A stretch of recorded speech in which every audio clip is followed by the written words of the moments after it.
the best of days, but this is what we've become accustomed to over the majority of the UK over the last 4 or 5 days. Easterly winds, dull, gloomy, misty, murky, foggy, rainy and drizzly weather, and a bit cool too.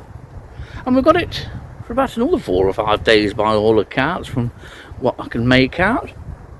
Not the best kind of weather to be out and about, or at least encourage you to get out and about looking for invertebrates or wildlife. But I'm looking for one particular invertebrate today, and indeed one example of one particular invertebrate, and we're talking purple emperor larva.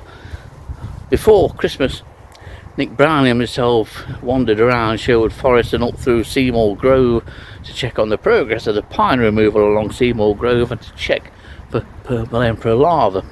We found several up there, some high up in the tree, one reasonably accessible at a height that I can probably reach and show you if it's still there, and that's the intention of this video. I want to check up on that larva to see whether it is indeed still present.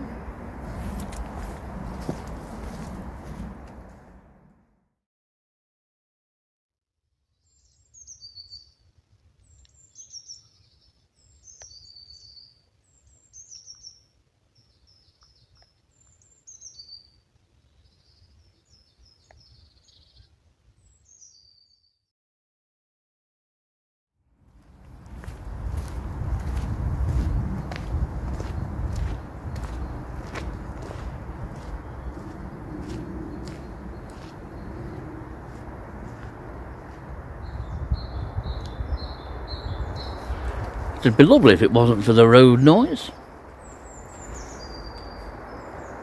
If it wasn't for the road noise, this would be a lovely, peaceful, quiet part of Sherwood Forest. It's the northeast corner, accessed off the Swinecote Road. The Swinecote Road runs north from the centre of Edwinstowe. There's not many ancients here, and what few ancients there are all like that chap behind me, all in various states of decay. There's no live ancients, not in this particular compartment. Nice to hear some birdsong again, despite the dullness of today.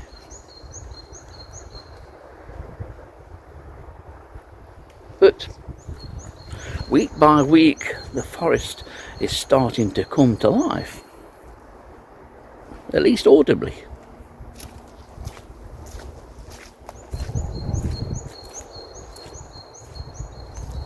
I'm standing at the eastern end of Seymour Grove now.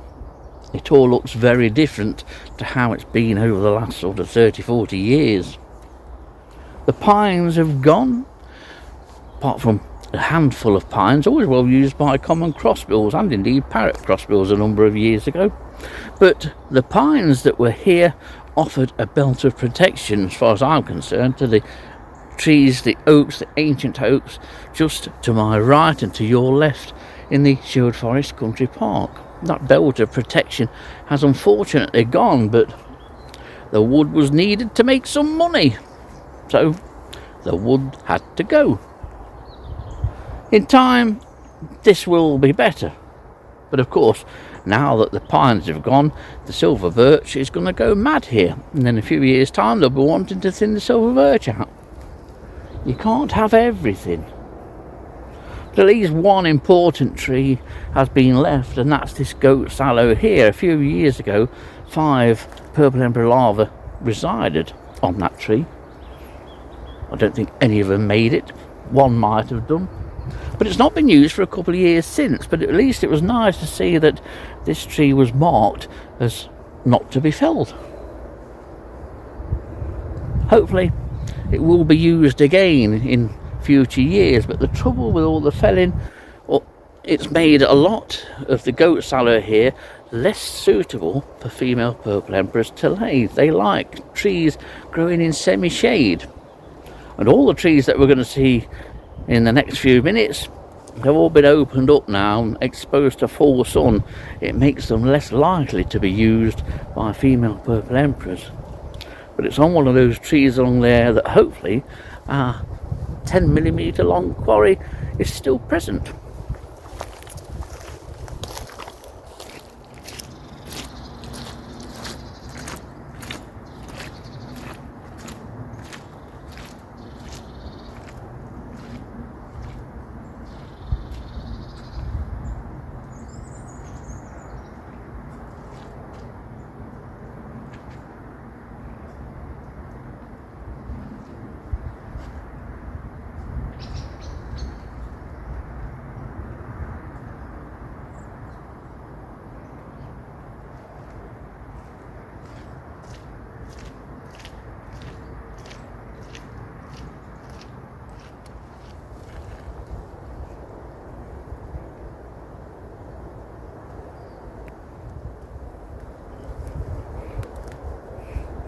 Well, unfortunately, it's bad news. This is the branch on which we had one L3 larva, at least before Christmas. There was, or may still be one, about 15-20 feet above this. The branch was marked. The mark that Nick put on is still here, but I've gone over all of this branch and it's not here. It's not on it. Another one we've lost. That's 2 out of 10 that we've lost.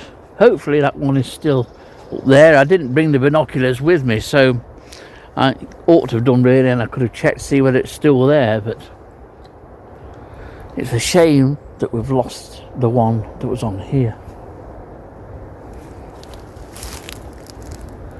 I'll have another check over the rest of this branch to see whether it perhaps moved in a mild period, but none of those that I have at home have moved since they've been taken into care in captivity, so I can't see this one moving. For some reason we've lost it one way or another.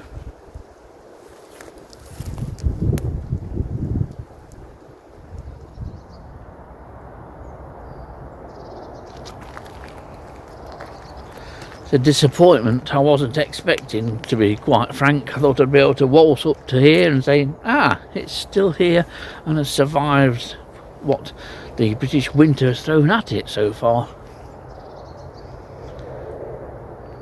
Very disappointed that it's not here. Hopefully the one higher up in this tree is, but it just goes to show you what the purple emperor and other species are up against. But I don't think I've known a butterfly suffer such high mortality rates in the egg larva, and if it manages to get to a pupa, the pupal stage. It's an incredibly high mortality rate. I think it's around about 95-98%,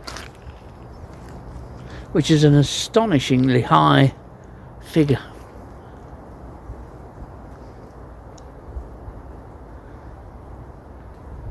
In terms of purple emperor larva that we know of here now,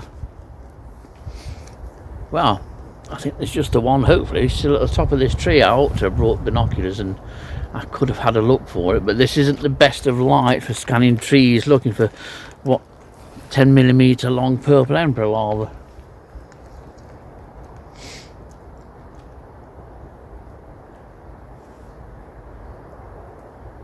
Such a shame. But for some reason we've lost another one. It could have been predation, it could have been blown off during a couple of the storms that we've had, or the other windy periods where the branches where the larva sat on get brushed up against a neighbouring branch and off gets the larva gets dislodged, falls to the ground and is then doomed. Of course, then there's the chance of disease.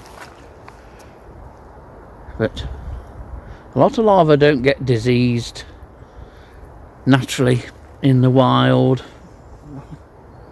At least that's what I've noticed. Parasitised, yes, but another disappointment for Sherwood Forest's purple emperors. Damn good job I've got them at home.